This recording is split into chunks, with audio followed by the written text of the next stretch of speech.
สินค้ามาใหม่ครับ ตัวนี้เป็นรถมอเตอร์ไซค์แบตเตอรี่ ใช้ชาร์จไฟฮะตัวนี้จะมีปุ่มสตาร์ท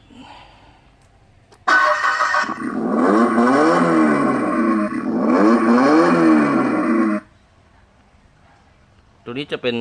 ตัววัดแบตเตอรี่ครับตัวนี้เป็นแบตขนาด6 โวลต์นะฮะปุ่มแต่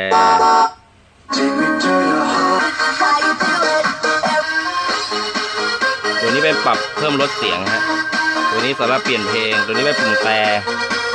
ส่วนตัวนี้จะเป็นปุ่มเดินหน้าเกียร์ว่างแล้วก็ถอยหลังเวลาเราเลือกเดินหน้าเราก็กดที่คันเร่งที่ขาครับรถก็จะวิ่งไปข้างหน้าครับตัวนี้มีไฟสวยไฟหน้าสว่างมีไฟที่ห้องเครื่องแล้วก็มีช็อคอัพครับตัวนี้นุ่มครับมีช็อคอัพ ตัวนี้เหมาะสำหรับเด็กประมาณ3 ขวบ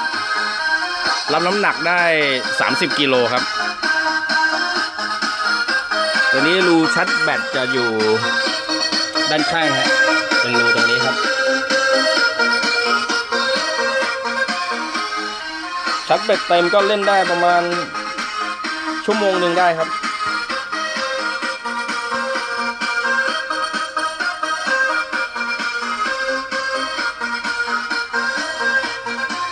สนใจสินค้าก็สั่งซื้อได้นะครับตามลิงก์ที่ให้ไว้ด้านล่างครับ